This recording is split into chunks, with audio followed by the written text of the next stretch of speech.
Hey guys, now this video is way overdue. I stated in an older video that I have interests outside of KEION and anime, namely Nerf guns and Yu-Gi-Oh! I don't generally make videos on those subjects because you guys want more KEION, which I keep trying to deliver. I do, however, want to make a video showing me firing all of my Nerf guns to a medley of songs, either anime openings and endings or KEION. Let me know if any of you would like to see that. Some of you will remember me showing some KEION Yu-Gi-Oh! Cards I made ages ago, and requested that I show the rest once I finished them. Now, various things got in the way of me doing this, namely Yu-Gi-Oh! Cardmaker.com becoming unusable, and my painful hiatus from KEION, which I hope I never have to go through again. But I've now downloaded a card creator program called TCG Editor, and I think I can now show you where I am so far. I've redesigned them multiple times, and will most likely do so again. One big change I made is giving them a different archetype name.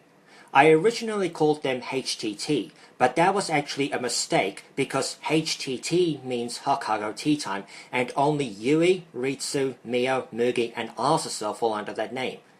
Although AZUSA is also part of Wakaba Girls, so she technically falls under two names. So I renamed them the KEION archetype, because the characters of KEION, at least most of them, are referred to as the KEIONs by the KEION community, myself included. Now I take custom card designs somewhat seriously compared to others. I try to avoid making them stupidly overpowered or giving effects that make no sense. When designing cards, I try to follow some, for lack of a better word, criteria. I'll let Rank 10 Yu-Gi-Oh! Or Rata explain. Everyone who has played the game for a decent amount of time would agree that the fundamentals of a good deck are consistency, power, comeback ability, protection, and versatility. These categories are in no way professionally picked out and are entirely subjective, but I myself decided to lay them out as the basis for analyzing the faults of the archetypes I review in this series. An archetype may hit hard and have lots of protection, but lacking the ability to make a comeback when its boss monster is down, for example my dearest rank 10 Trains, or a deck could have lots of search power and has a potentially victorious matchup against lots of decks, but lacks the sheer strength in attack or effects to do so consistently against the meta, for example Black Wings. A terrible archetype would be the one that doesn't excel in any of these categories, or maybe just excels badly in one of them. I will admit that I am by no means an expert when it comes to Yu-Gi-Oh! And if Rata, who I will most likely be referencing multiple times in this video, were to see these cards, he would most likely rip on them. The one tricky part was trying to think of a gameplay mechanic, and for the time being anyway, I've given them a counter mechanic. Now, using counters in Yu-Gi-Oh! Can be very hit or miss. We have cards or archetypes which use counters that end up being terrible or not going anywhere, such as Morphtronic Clocken or the Ice Counter monsters. We have those which use counters that are neither amazing nor terrible, such as Aliens and Cloudians. And we have those which use counters that are pretty darn good, such as Crystal Tree. I imagine my cards would probably be somewhere in the second group. I should mention, BT Dubs, that only the monster cards include the counter mechanic, but not all of them use it. To do this video, I'm going to use Rata's usual style for listing cards, ordering them by level for the monsters and category for the spells and traps. So let's get started. Oh, and if you haven't seen my first video, I'll put a link in the description box. The first card we'll look at is KEION Now Okida. She's a level 2 Light Fairy Tuner with 1200 attack and 300 defense, and her effect is, if this card is summoned, place 2 music counters on it. If this card would be destroyed, remove 1 music counter instead. Once returned, you can special summon 1 level 3 or lower KEION monster from your graveyard in defense position. Destroy it during the end phase. This is the basic gist of the archetype. Since KEION is a music-themed anime, I've given the cards quote-unquote music counters, which protect them, and which I will refer to as the counter effect. I've made them a synchro archetype, even though synchros are kind of past their heyday, and almost all of them are fairies, since I don't really feel the warrior type really fits them. Now's revival effect is a bit specific level-wise, I'll admit, but mainly because the seniors are level 4, and the junior members of Wakaba Girls never meet them. I also originally made it so it happened when Now was summoned, but made it an ignition effect since I can't really think of too many cards that say, if this card is summoned, twice. Since the majority of them are fairies, this allows for additional supports such as Sanctuary in the Sky, Athena, and Valhalla Hall of the Fallen. Now that the basics have been laid down, we'll start the lineup proper, beginning with KEION Tonchan, a level 1 water aqua tuner with 0 attack and defense, and the effect reads, you can special summon this card from your hand by sending one monster you control to the graveyard. Once per turn, you can target one KEION monster in your graveyard. This card's level becomes the same as that target's until the end phase. Yes, Tonchan is considered by some KEION fans to be an honorary KEION. Not too much to say about this one besides helping make synchro summoning a bit easier, although it could also help with Xyz summoning if you wanted to experiment. Yeah, experimenting with high school girls and a turtle.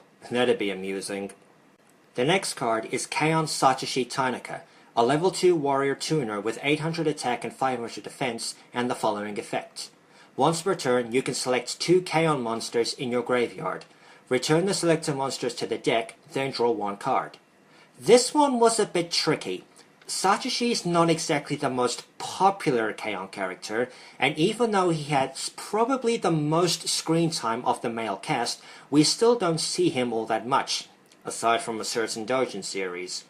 He was originally going to specifically support just 2 cards, but I've made him support the whole archetype.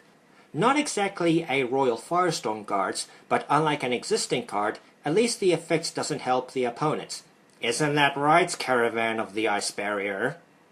Next is KEION SUMIRE SAITOU. She's a level 2 fairy with 1200 attack and 400 defense, the counter effect, and you can discard 1 card, add 1 KEION spell or trap card from your deck to your hand. SUMIRE is a consistency booster, helping the archetype with searching, since most archetypes in the game search. Now the discard cost might not stay, since, I'll be honest, almost none of the KEION monsters have graveyard effects, but being able to search spell and trap cards is something a lot of archetypes would like. Something I should probably point out is SUMIRE's lack of drumsticks. Originally, I was going to have the character's instruments as equip cards, but that would result in a lot of dead draws, hence why most of the characters who play instruments have them shown in the artwork. SUMIRE and Ritsu, who we'll get to later, are the only ones who don't, since I can't find any good pics of SUMIRE with her twigs, and portable drum kits aren't exactly a thing. The next card is KEION HIRASAWA, a level 3 with 1500 attack and 700 defense, the counter effect, and if this card is sent to the graveyard for the synchro summon of a fairy type synchro monster, you can special summon 1 sister token, a level 1 with 100 attack and defense, in defense position. We all know that Ui is something of a syscon when it comes to Yui, hence their sister token thing. She doesn't do much on her own to support the archetype, but she is summonable with several cards to use for synchro, Xyz, or link plays, and to quote rank 10, tokens are always appreciated these days. Right, Scapegoat? Next up is KEION Jun SUZUKI, a level 3 tuner with 1500 attack and 800 defense, the counter effect, and during damage calculation, during either player's turn, if a KEION monster you control battles, you can send this face-up card to the graveyard. That monster gains 1500 attack until the end of this turn. I know the second effects and her being a tuner pretty much contradict her protection, but I don't think the attack boost would be used straight away, and using her for synchros would most likely be saved for when in a pinch, like with Dudark of the Ice Barrier. The last level 3 is KEION AZUSA NAKANO. She has 1500 attack and 900 defense, and along with the counter effect, once per turn you can discard KEION monsters up to this card's level, then target that many spells or traps on the field. Destroy them. Yeah, this is quite the substantial change from before. Her original effect had her attack double when Yui, who we'll get to later, was destroyed, but practicality-wise, that's a pretty useless effect overall. This redesign makes her a bit more playable, especially if it were used against a back row heavy deck like Paleozoic, but given that it isn't a quick effect and the existence of hand traps, that's still a very big if. Moving to the level 4s, we have KEION Ritsu Tanaka. She's a tuner with 1700 attack and 1100 defense, the counter effect, and she can attack twice during each battle phase. Originally, she and Mio, who we'll get to soon, only supported each other since, they're childhood friends. But logically thinking, that's bad card design. Then again, one would argue this isn't any better, and I will admit that double attacking may not be the most useful effect I could have given her, especially with that attack value, but you could probably work with it to get an extra damage, or potentially combo her with Nordic Relic Brisen Garmin or Moon Mirror Shield to get rid of some problematic monsters since the music counters protect her. The next card is KEION Mio Akiyama. She has 1700 attack and 1200 defense, and along with the counter effect, all KEION monsters you control gain 500 attack and defense. Mio is effectively the one who's in charge of the Light Music Club, because we all know how great of a president Ritsu is. So having an attack boost effect kinda fits, and given the stats of the archetype, an attack increase doesn't hurt, especially if you were to add Hippo Shingen and some of the generic light supports into the fray, given that almost all of this archetype are light. Next is KEION Tsumugi Kotobuki. She has 1700 attack and 1400 defense, the counter effect, and at the start of the damage step, if this card battles an opponent's monster, destroy that monster. Mugi gets an auto-destroy effect. Why? Because Mugi is strong. Simple as that. Gone is the reverse Neospatian Air Hummingbird life point restoration. Mugi now destroys everything. If we completely dismiss every protection and floating effect in the game. So she destroys some things. Last of the members of HTT is KEION Yui Hirasawa. She has 1700 attack and 1500 defense, the counter effect, and this card gains 300 attack for each KEION monster you control. The power of friendship! Doesn't really mean much in the current game, but it could help her run over some things. If anything, she outmuscles most if not all of the Trickstars, so that's something. The last level 4 is KEION NODOKA MANABE. She has 1800 attack and 1300 defense, and you can discard this card to the graveyard, add one KEION Club Room from your deck to your hand. That's the field spell, BT dubs. Nodoka's probably the only one whose effect wasn't changed at all from before. And I'm pretty sure most would agree it's not too bad an effect. You dump her to search a field spell, alleviating the need to run terraforming. Yes, Ash Blossom exists, but I believe people have found ways to get around her by now. And unlike some cards that search playmakers, her effect doesn't require setup or eat up a normal summon. Last of the main deck KEIONs is KEION Megumi Sokabe. She's a level 5 with 2000 attack and 1400 defense, and if you control a face-up KEION monster, you can normal summon this card without tributing. Once per turn, you can special summon one KEION monster from your hand or graveyard, except KEION Megumi Sokabe. In case any newcomers are confused about the stat lines of the archetype, their levels are reflected by their placement in the anime. Megumi was the oldest of the main cast students, so her level is highest, while Nao and SUMIRE were the youngest, so their levels are the lowest. As for the attack and defense, see the previous video. As for Megumi's chosen effects, she helps with swarming and recovery, which some archetypes sadly lack, and even though she would normally need attributes, there's no shortage of cards that could help circumvent that handicap. Double Summon and Brilliant Fusion, anyone? Getting to the extra deck, we have KEION SAWAKO YAMANAKA. A level 7 Synchro with 2400 attack and 2000 defense, requires one KEION tuner and one or more non-tuner monsters, and when this card is Synchro summoned, you can distribute music counters equal to this card's level among face-up KEION monsters you control that you can place a music counter on. You can only activate this effect of KEION SAWAKO YAMANAKA once per turn. If this card will be destroyed, you can send one KEION monster from your hand or deck to the graveyard instead. This is basically the archetype's quote-unquote boss monster, since she is their teacher and advisor. If you have any main deck KEIONs on the field who are lacking counters, Sawako can replenish them, albeit only once per turn, and she's fairly resistant to destruction since you can use the other KEIONs as shields. I know that sounds grim. Whether or not you'd want to turbo her out as soon as possible would be completely up to you. On the one hand, doing so would give her the maximum amounts of protection since your deck would be filled with KEIONs. On the other hand, if she's the only thing you summon, her counter replenishing is completely moot until you fill up the board, send her back to the extra deck, then summon her again. But if you summon her mid to late game, she might not stick around too long if your deck is running low on KEIONs. So I guess you could say it's a trade-off. To turbo or not to turbo? That is the question. As any self-respecting KEION fan knows, Sawako has two sides to her personality, and as such, she has an upgraded form.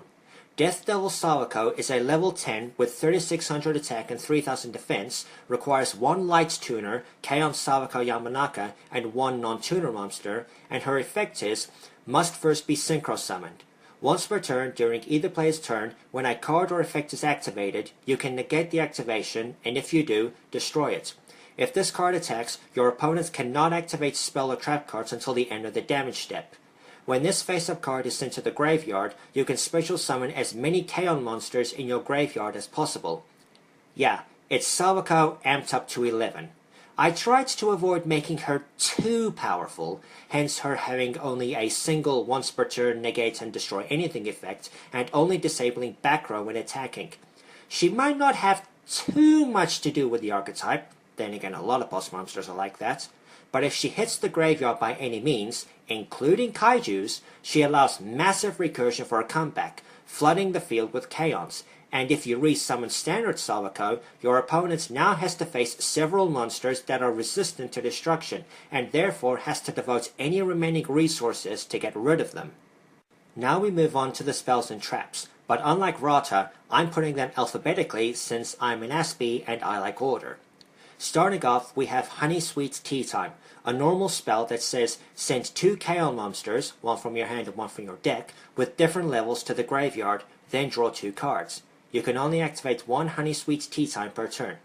Yes, it's basically converts contact for KEIONs, but Fossil Dig is basically Rota for dinosaurs, so your argument is invalid. I am aware of the existence of cards from the sky, but I don't like the drawbacks of that card, since you banish a monster to use it, and there are precious few practical ways to get it back, and you're locked out of special summoning and attacking for the turn. Pot of Desires is an option, since we're never getting Pot of Greed back. What does that card do, by the way? But only if you are running 3s of cards. And Honey Sweet Tea Time was also unsearchable, like most draw 2 spells, so it's not the best, but I don't think it's the worst either. Next is KEION Call.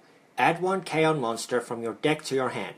It's a spell that searches an archetype monster from the deck for no cost. What else do I need to say? There's easily a couple dozen archetypes who would kill for a card like this. The next spell is KEION Revive. Select and special summon 1 KEION monster from your graveyard. Archetypal Monster Reborn. Again, simple. I have ideas for a Soul Charge version of this card, but I don't have any appropriate artwork to use. In which case, you might as well just use the aforementioned Soul Charge. Next up is KEION Song. Draw 1 card for each KEION monster you control. More draw power, and unlike Honey Sweet Tea Time, this one is searchable, and since there is some swarming capability, you could get a few good draws with it, and drawing more cards is always appreciated. The last normal spell is Raging KEION. Select 1 KEION monster you control. Its attack is doubled, and it can attack all monsters your opponent controls once each. During the end phase, the attack of the selected monster is reduced to 0 until your next standby phase. On a good day, a potential OTK enabler. On a bad day, a little temper tantrum. If you used this with Megumi, you're swinging with 4000 attack, and there aren't too many monsters that can stand up to that besides mainly extra deck monsters. But it could help with fat damage output if used correctly. KEION Memories is a continuous spell with the following effect. Select 1 KEION AZUSA NAKANO you control. It gains 500 attack for each level 4 KEION monster in your graveyard. When it inflicts battle damage to your opponent, place 1 flower petal counter on this card. When 5 flower petal counters are on this card, you win the duel. Yes, I gave the KEIONs a freaking win condition. Most would say it's not that good of a win condition, and I will agree that some tweaking might be in order, since it does require some setup and is easily interruptible. But unlike some other win conditions, I'd say it's acceptable. And besides, doesn't that artwork tug at the heartstrings just a wee bit? The next spell is Moe Moe KEION. Each time a KEION monster is summoned to your side of the field, place 1 heart counter on this card. You can send this card with 4 more heart counters and 1 KEION Mio Akiyama you control to the graveyard. Send all cards on the field to the graveyard. It's a searchable field nuke. What else could you ask for? Mio goes... and the whole field goes.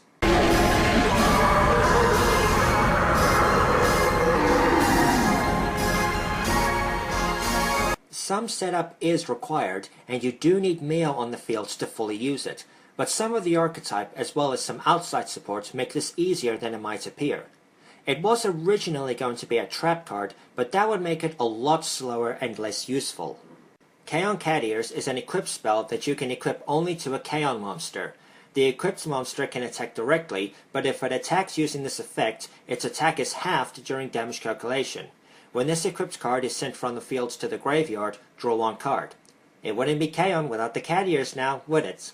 Originally designed to be used solely by AZUSA, which would make it completely dead most of the time, now any of the KEIONs can use it. Maybe it doesn't help advance your plays, but direct attacking is far from useless, especially if used with Ritsu to finish your opponent, and you get some more of that sweet draw power if your opponent blows it up. Next is their archetypal field spell, since every archetype these days needs one, KEION Clubroom. KEION monsters you control cannot be targeted by card effects. When a KEION monster attacks, if its attack is lower than the attack of the attack target, the attacking monster gains 1000 attack during damage calculation only. Once per turn, when a KEION monster you control is destroyed, you can pay 500 life points, special summon the destroyed monster.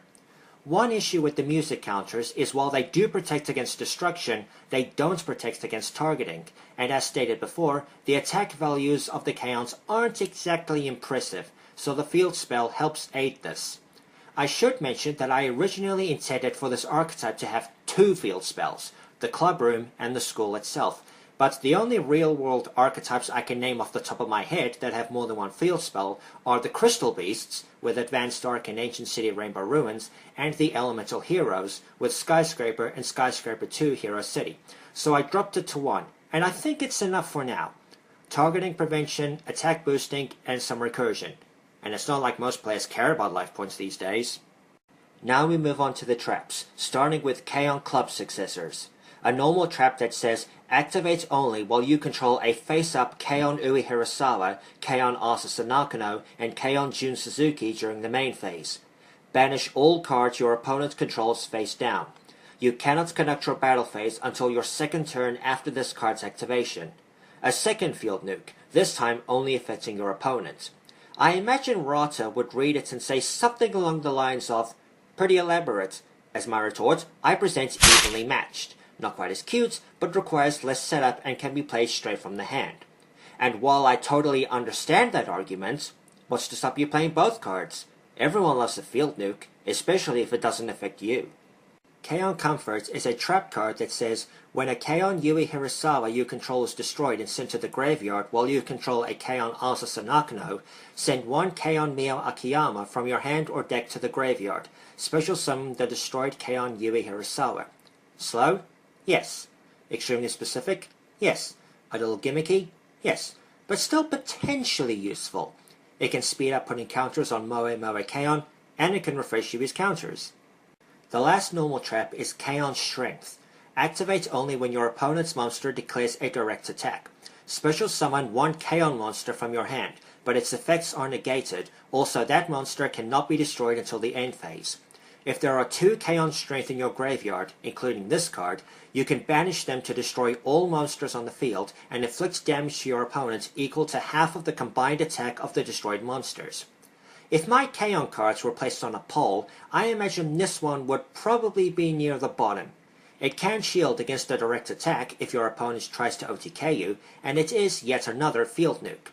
Some might say it's pretty inefficient at that since you do need two copies in the graveyard, although this could be remedied with Foolish Burial Goods and Paleozoic Morella.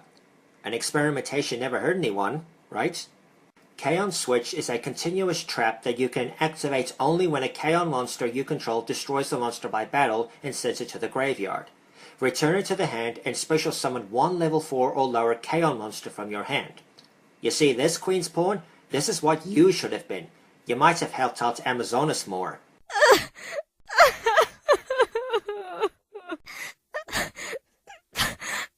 Now, I'm not too sure if this would help avoid certain effects due to timing, and some of you might say bouncing a monster to summon another one is far from the most useful effect, but I would argue that there is some potential there, and you could make some plays with it. The next card is Shielding a KEION, another continuous trap. Once per turn, if a KEION monster you control is targeted for an attack, you can special summon a KEION monster from your hand, then change the attack target to it. The power of friendship once again. Friends giving themselves up to save each other. Yes, I know that sounds morbid. This could help with protecting the weaker KEIONs, and if you use it to protect June, you can better get off her effect. Something of a gimmicky combo, but still a combo. And the final card to show is KEION Concert, a counter trap, because we totally need more of those. When a spell or trap card or monster effect is activated while you control 2 or more KEION monsters, negate the activation, and if you do, destroy it. How far we've come since the Solemn cards were introduced. Your opponent tries to play the game, you stop them. This card is no Solemn Scolding, which negates absolutely everything, but it gets the job done. And hey, not every archetype has access to negation. And that's every card. As I stated before, I don't think I've quite finished with them, as there are no doubt more improvements needed to make them better. If you guys have any tips or suggestions on how I could improve this archetype, let me know down below, but please try to keep it constructive. I'll put links to TCG Editor and Rank 10 Yu-Gi-Oh's channel down below so you can design your own cards and see the videos Rata's done. If you're into Yu-Gi-Oh, I highly recommend subscribing to him. As always, please rate, comment, and subscribe. Don't forget to follow me on Twitter, and remember to stay chilled.